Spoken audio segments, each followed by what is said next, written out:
sou Rosiane, professora do curso de Engenharia de Energia da Faculdade do Gama, campus da UNB do Gama, e coordeno o projeto Elas na Engenharia do Campus Gama, cujo objetivo é levar o conhecimento das engenharias às meninas de ensino médio para estimulá-las a cursar uma das nossas engenharias. Além disso, temos o objetivo também de promover atividades de iniciação científica e extensão para essas meninas, para que tenham um conhecimento mais amplo sobre o que acontece no âmbito da universidade. Participam desse projeto, além de mim, o professor Rudy, que é coordenador da extensão no campus da FGA, a professora Mônica, que é do Centro Educacional 8, do Gama, a aluna de graduação da Faculdade do Gama, a Samila, e algumas alunas do ensino médio do SED 8, que participarão dessa atividade conosco. Então, a nossa atividade, ela consiste da apresentação de uma parte breve, teórica, e em seguida dos experimentos, de alguns experimentos. No primeiro dia de atividade, nós teremos experimentos relacionados ao ensino de primeiro e segundo ano, do ensino médio, e no segundo dia, atividades do terceiro ano do ensino médio. No primeiro dia, quem abordará a parte teórica e de maneira breve será a professora Mônica, e na sequência as alunas de ensino médio realizarão os experimentos que são práticos, que são experimentos de fácil execução.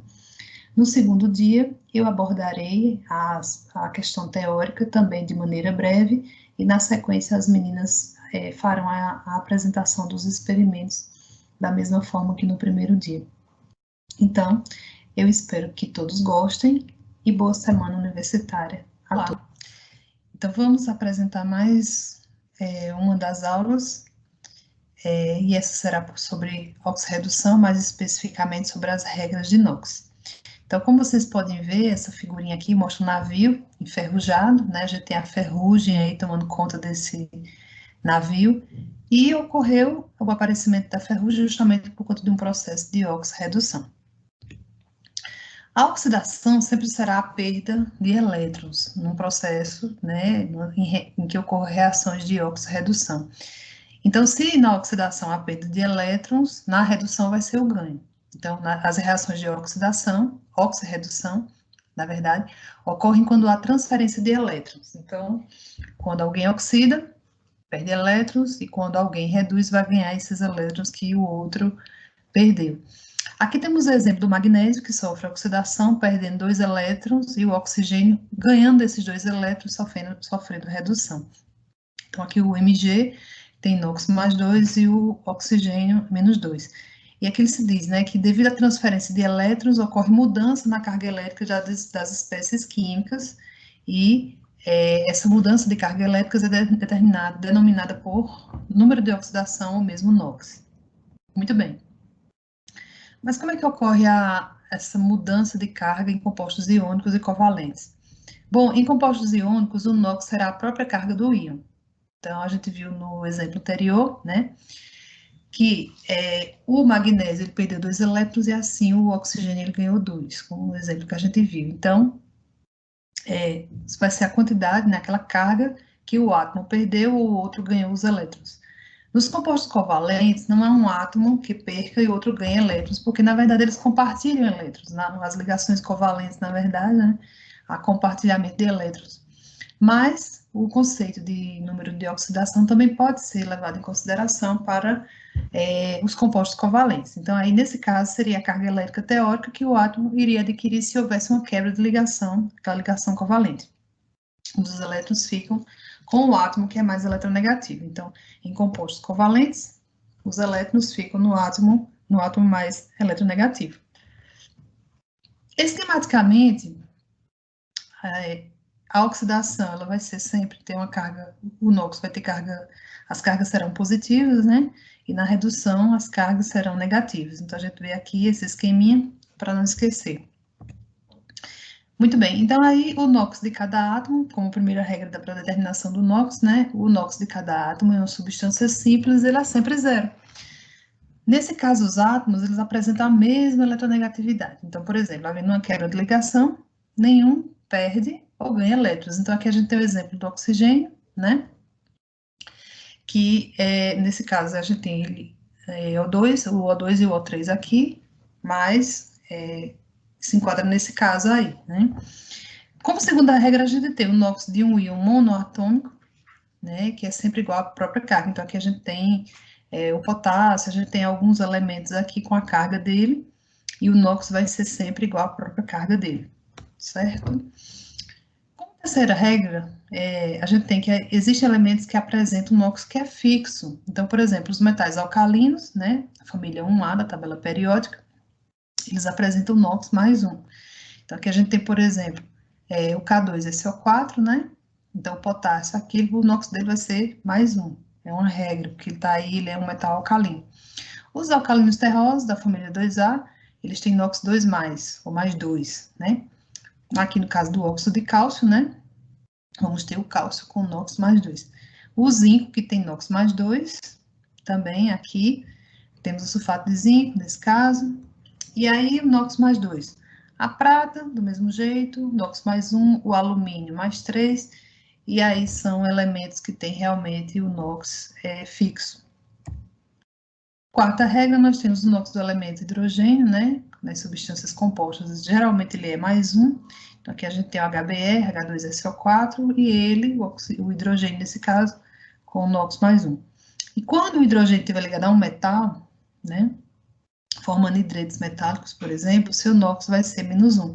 Então, a gente tem dois exemplos aqui, onde o NOx do hidrogênio,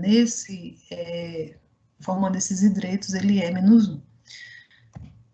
Muito bem, como quinta regra, o NOx do elemento oxigênio, na maioria dos compostos, vai ser menos 2. Então, aqui a gente tem alguns compostos, né, onde o NOx dele é menos 2.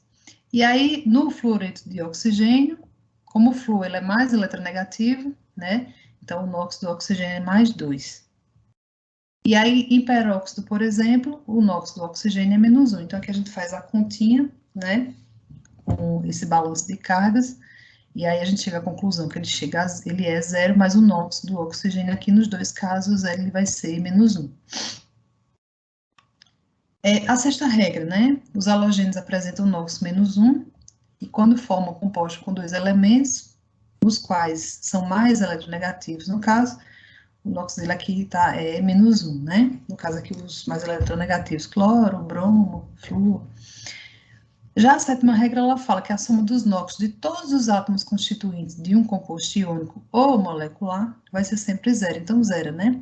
Quando a gente faz esse somatório das cargas, aqui, no caso, ele zera. Muito bem.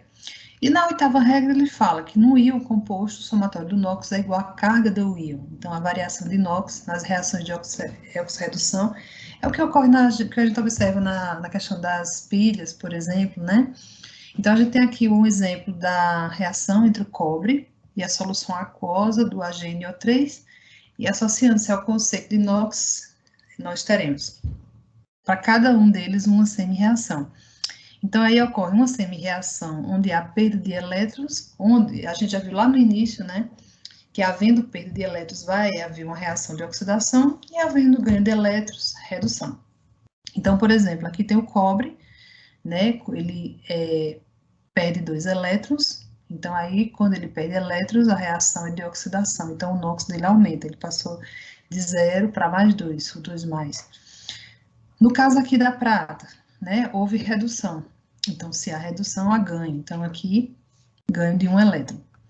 Então por isso que nesse caso um vai oxidar e o outro vai reduzir, daí vem a reação de oxirredução. Muito bem. Com isso o cobre sofre oxidação e é determinado agente redutor, né, porque ele cede elétrons aos íons de prata, provocando a redução dela.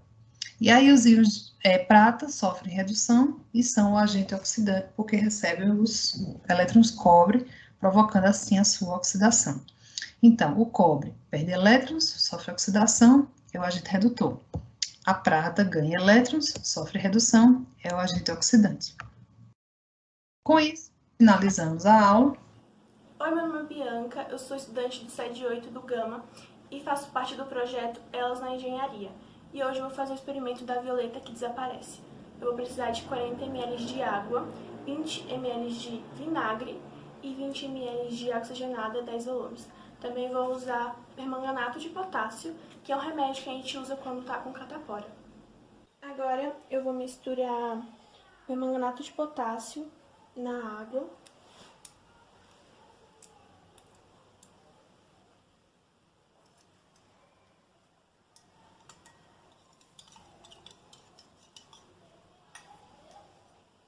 Vou colocar o vinagre.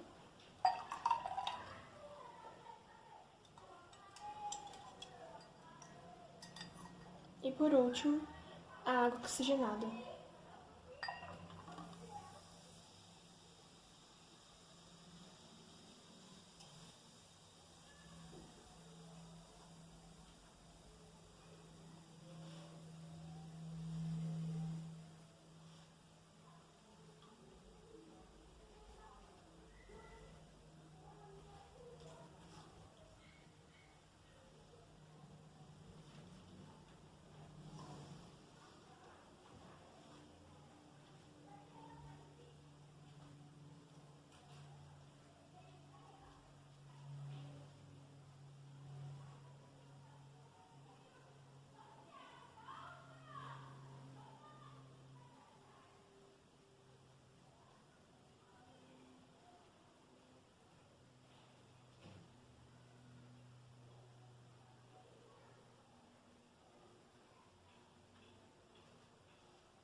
Bom, e ficou assim, completamente transparente.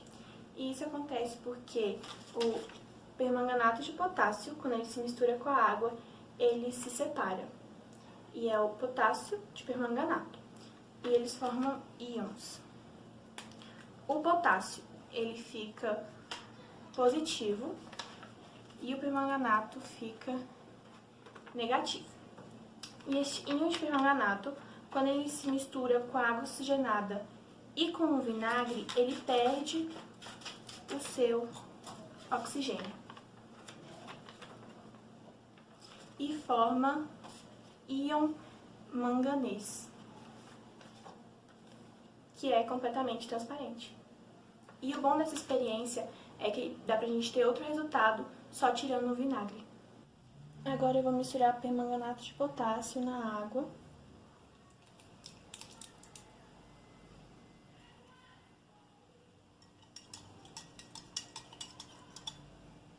E vou adicionar a água oxigenada de 10 volumes.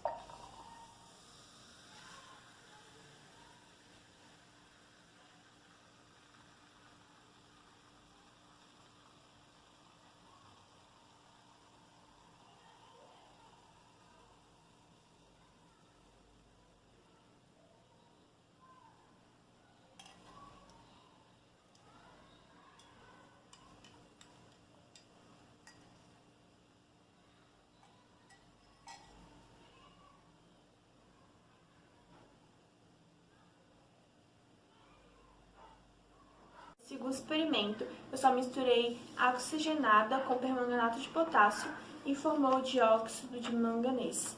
E ele é marrom. E foi isso. Muito obrigada.